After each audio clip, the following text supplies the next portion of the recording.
The 49ers are 3-0. Really, Okay. I mean, it couldn't have started any better. And they've picked up right where they left off last year. This team Mm-hmm. is really, really good. So I want to bring these up and be very clear. This is not a way to find what's wrong with this team. This is just, hey, I don't know yet. I got to see it. And some of these questions, realistically, we may not know it all because they might not be in a situation where we have to see it this year. This is how That's good the true. team is. But there is That some is true. unanswered questions that I have. So, and if there's any more that you want to throw in, you can. So, number one, uh, they haven't played an elite receiver yet, in my opinion. Pittsburgh Steelers, they have, some good players over there, but there's nobody elite. There's some up and coming players. Pickens, I think, is really, really good, but Just or Kenny or can't get or him the on his way ball. to being good, George but is he's not. nice. Yeah, but he's not in that upper echelon. Puka Nacua did a great job, but he's still a rookie. And then last week, the Giants don't have anything. The 49ers are yet to play an elite receiver, and some teams that they're going to play have multiple elite receivers. So we haven't truly seen, in my opinion, this secondary be fully tested yet. You agree or disagree with that? I agree. I feel like they got nothing against Pittsburgh. Matt Stafford had his way in Mm-hmm. with the Rams, and our defensive line handled Daniel Jones. I do feel like we still have unquestioned answers at facing mobile quarterbacks, being able Mm-hmm. to get out and force us to do things that we need to do on the defensive line. I haven't seen us necessarily tired. So the offenses have shown that they can stay on the field with us. Uh, the first drive, the first game of the season, Pittsburgh went 95 yards on us. Now, albeit there were some calls in there that we helped them along the way. But Yeah. again, the Rams sustained long drives against us early on. It was hard for us to get them off the field until once we started changing up what we did in the secondary. But when we were playing off, they were getting at us. They really Yeah. were. It was hard to stop them. So and I feel like the main point you're trying to make, Jesse, is that these are teams with units, right? Where one guy happened to emerge, right? Not even necessarily Pittsburgh. But really what you're trying to get at is what happens when we do see an AJ Brown or a CeeDee Lamb, right? What happens when Mm-hmm. we do see that number one guy where it's like, well, he's our guy. It's on Travarius Ward to stop him, right? And we Yeah. don't, I still don't even understand. I still don't know if we travel corners yet. I haven't seen it on film. But if we don't, then really what we're going to be seeing is Travarius Ward on his side, but every number one receiver is probably going to be in the slot or on Demo, right? Because that's just the Yep. way they're going to match it up if we don't travel. So I am concerned about a couple of elements on our defense, but especially being tested by a true number one receiver is something that we need to see. And it's the league. It's not we want to see it because we want to see the defense fail. We want to see it because that's what the league is, right? Yeah. The league is about matchups. It is a matchup league. It's about who do you have to put on your worst guy, our best guy on your worst guy, or good on good. You guys are good Yeah. enough where our guy is going to beat your guy. So really, that is kind of like the bedrock of the matchup element of the NFL, which is the pass game. The matchups in the pass game, which it makes teams very unique and hard to beat. I mean, case in point, what do we do with Christian? We don't just use him in the backfield, the pass game, right? So I agree with you, Jesse. It is something that we do need to pay attention to, and we have not yet seen in kind of like a full quarter to quarter. They know they're facing this type of game. We know they're facing this type of game. Let's see how they do. We have not seen that type of scenario yet.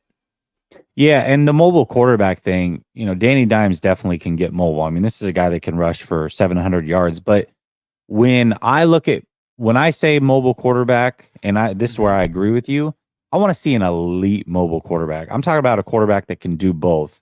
A Lamar Jackson, a Josh Allen, a Jalen Hurts, guys that are good throwers of the football and have weapons around them also. while containing them. When they went against the Giants and Daniel Jones, it was like, okay, Saquon Barkley's out. There's no receivers here that scare us. There's no threat there. The offensive line's banged up. Really, all we got to make sure is that we keep this dude in the pocket. Like, that's the one concern we have. That would be like, let me take all the great weapons away from the 49ers and just focus on George Kittle. Right. Okay, yeah, we can do that. But can you focus on George Kittle and Christian McCaffrey and Debo and Ayuk? You play a team like the Eagles. Can you focus on their 2 elite receivers? Can you get home with that elite offensive line while also keeping containment on an elite quarterback? Yeah. I don't know. Now, maybe they can.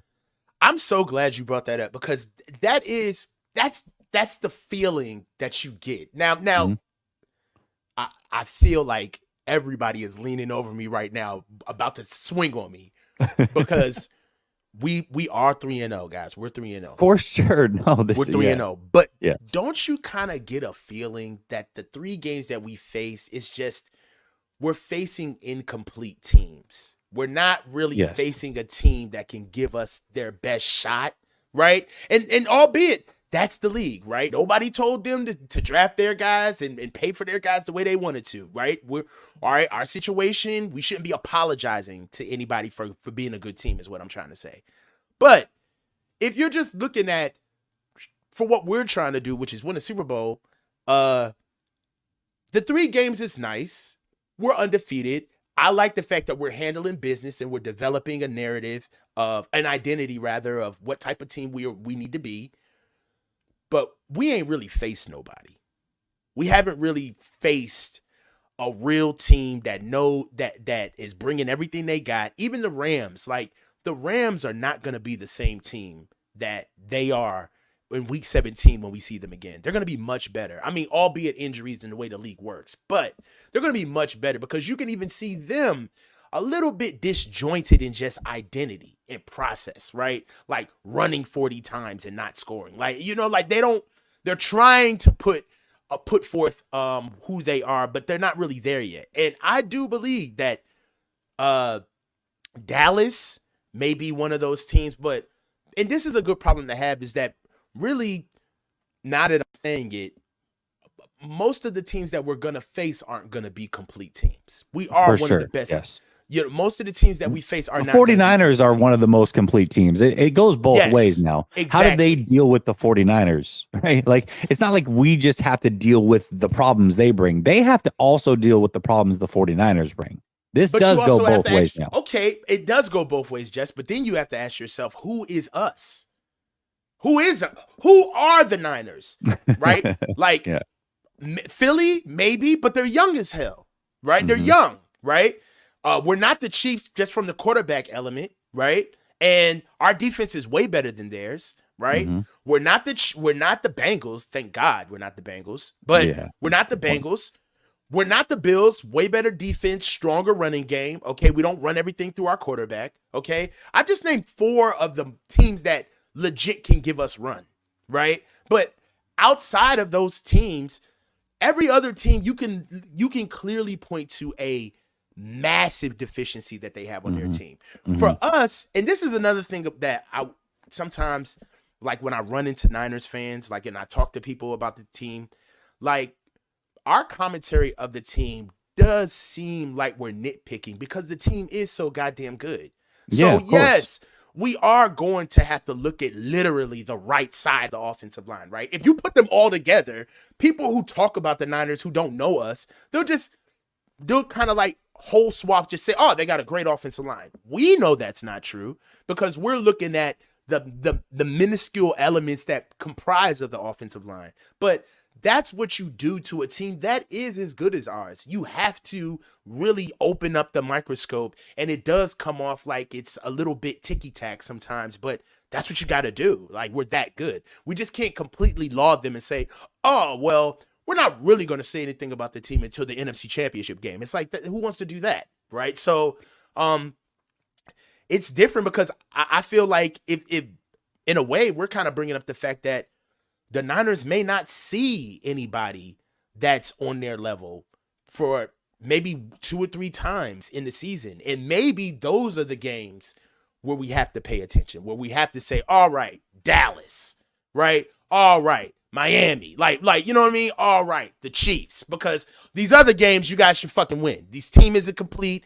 The coaching isn't nearly as good as our coaching. They don't have it on all facets of the game, but we are one of those teams where it's kind of like, in a sense, like we're like the Lakers. It's like nobody cares about the Monday to Wednesday game, but the Christmas game, you better win.